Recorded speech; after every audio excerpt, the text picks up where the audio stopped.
자, 여러분 환영합니다. 오늘 이 해설에서는요, 우리가 매일 밤 진짜 너무나 당연하게 여기는 일상의 한 부분, 바로 수면에 대한 충격적인 진실을 좀 파헤쳐 보려고 해요. 하루 8시간은 무조건 푹 자야 한다? 이 말 완전 시대를 초월한 불변의 진리처럼 들리잖아요.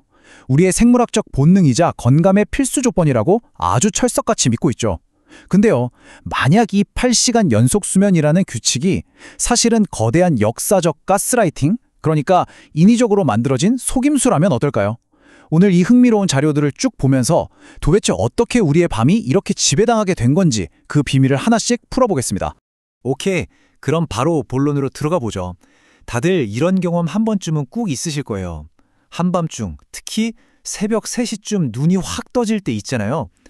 다시 자려고 막 뒤척이다 보면 속으로 점점 불안해집니다. 내일 출근해야 되는데 왜 깬 거지? 내 수면 패턴에 뭐 문제 있나? 이러면서 되게 묘한 죄책감이나 스트레스를 받거든요. 우리 현대인들은 이렇게 중간에 깨는 걸 무조건 잘못된 것, 고쳐야 하는 수면장애라고 생각하잖아요. 하지만 역사학자들이나 과거의 기록들을 보면요, 전혀, 진짜 완전히 다른 이야기를 하고 있습니다. 기록된 인류 역사의 대부분을 보면요, 사람들은 사실 하루 8시간을 연달아서 자지 않았어요. 오히려 이상수면, 그러니까 깨어있는 시간을 중간에 딱 두고 2번에 나눠서 4시간씩 자는 게 지극히 정상적인 인간의 생물학적 패턴이었습니다. 해가 지면 일단 잠자리에 들어서 한 4시간 자고요. 그러고 나서 한밤중에 깨어나는 거예요. 근데 이 깨어있는 시간에 그냥 뒤척이기만 한 게 아니고요. 촛불 켜놓고 책을 읽거나 방금 꾼 꿈에 대해 생각해보기도 하고 가족들이랑 얘기도 나눴다는 거죠. 그러고 나면 다시 2번째 4시간 수면에 들어갔습니다. 놀랍죠? 이게 바로 우리의 진짜 자연스러운 리듬이었던 겁니다. 이게 뭐 소수의 특이한 습관이었냐고요? 절대 아닙니다. 고대 로마의 리비우스나 플루타르코스, 그리고 호메로스, 베르길리우스 같은 아주 유명한 작가들의 문헌에도 이게 명확하게 기록되어 있거든요. 게다가 서양의 중세 기독교 문화부터 저 멀리 아프리카의 부둣 문화까지 말 그대로 전 세계적으로 아주 보편적인 생활 방식이었습니다. 과학적으로나 역사적으로 보나 8시간 쭉 자는 것보다 이 2단계 수면 모델이 우리의 진짜 본성에 훨씬 가깝다는 거예요. 자, 그럼 여기서 의문이 생기죠. 도대체 누가, 그리고 왜 우리의 이 자연스러운 수면 패턴을 훔쳐간 걸까요? 첫 번째 파트, 태양의 시간에서 기계의 시간으로입니다. 가내수공업 시대의 파편적인 수면이 어떻게 공장의 교대 근무로 싹 바뀌어버렸는지 그 유력한 용의자들을 한번 만나볼까요? 이걸 보면 그 차이가 아주 명확하게 드러납니다. 과거의 인류는 철저하게 태양에 맞춘 이른바 자연의 시간에 따라 살았어요.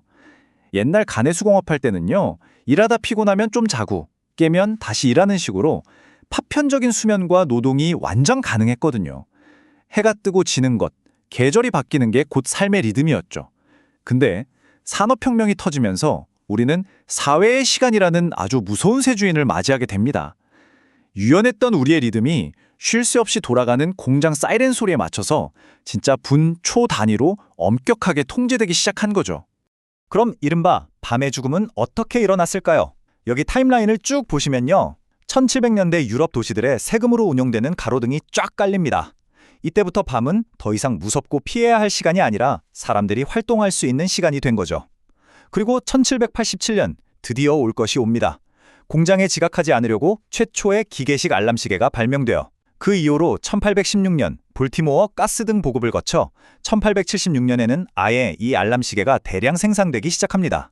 그러니까 인간의 생체 리듬이 억지로 아주 강압적으로 산업화된 공장 스케줄에 맞춰지게 된 거예요. 자연의 시간이 기계의 시간에 완전히 먹혀버린 순간입니다.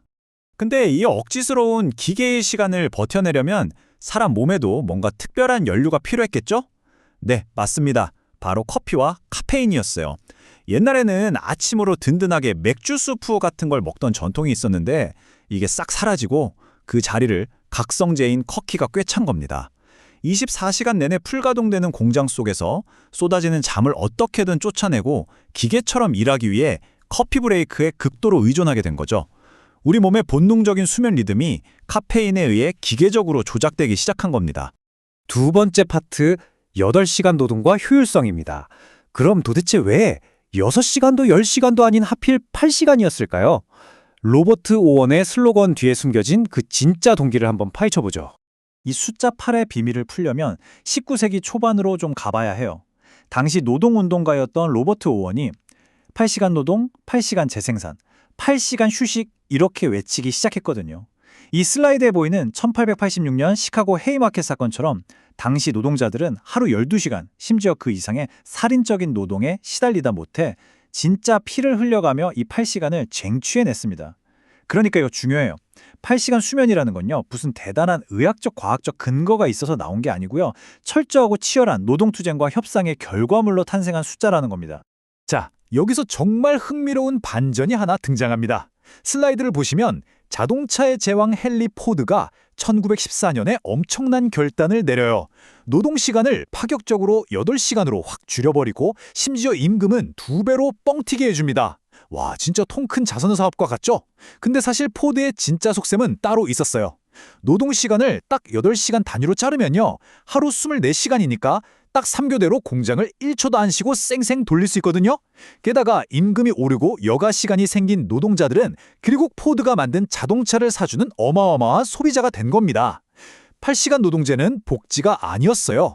공장 가동률을 극대화하고 현대 소비사회를 굴리기 위한 아주 치밀하고 완벽하게 계산된 시스템이었던 거죠. 시간은 돈이다.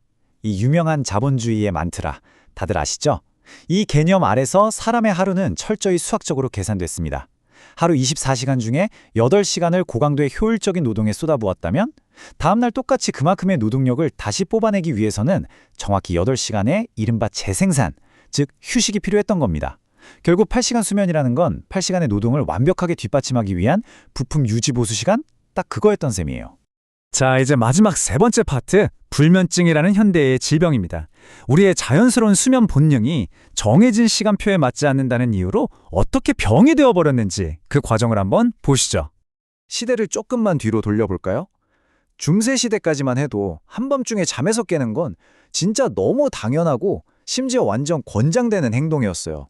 기록에 따르면 밤에 깨어있는 게 도둑이나 방화범, 빈대, 심지어는 자는 사람을 노리는 악마로부터 스스로를 지키는 아주 훌륭한 방어태세로 여겨졌거든요. 악마랑 싸우려고 밤에 벌떡벌떡 일어났던 중세 사람들의 모습이랑 밤에 잠깐 깼다고 내일 피곤하면 어떡하지 하면서 극도의 스트레스를 받는 지금 우리의 모습을 비교해보면 좀 웃기기도 하고 참 씁쓸한 아이러니죠. 그런데 이 지극히 자연스러웠던 습관이 19세기 후반에 오면서 갑자기 불면증이라는 무시무시한 병명표를 달게 됩니다.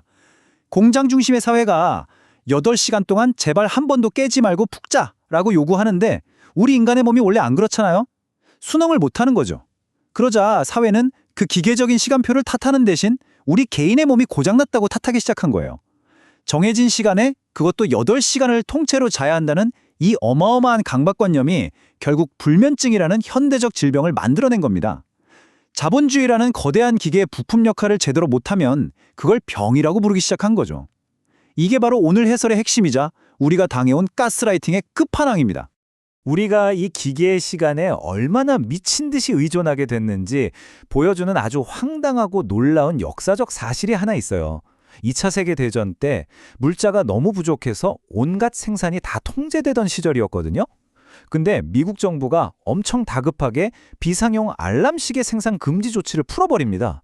왜 그랬을까요? 노동자들 집에 있는 알람시계가 고장나니까 사람들이 다 늦점을 자버린 거예요.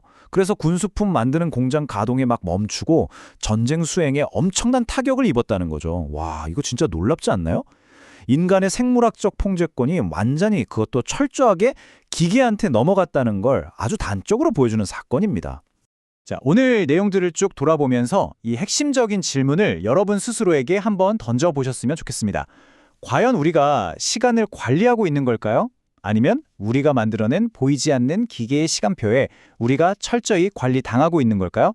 오늘 밤에요, 혹시라도 새벽 3시에 눈이 번쩍 떠지더라도 시계 보면서 너무 스트레스 받지 마세요. 여러분 몸에 병이 있거나 큰일 난 게 아닙니다. 그냥 수천 년 전 우리 조상님들이 가졌던 지극히 자연스러운 인간의 리듬이 아주 잠깐 안녕 하고 인사를 건넨 것뿐이니까요. 자, 오늘 이 자료 해설이 여러분의 밤과 수면을 조금은 다른 시각에서 훨씬 더 편안하게 바라보는 데 도움이 되었기를 바랍니다. 지금까지 들어주셔서 감사합니다.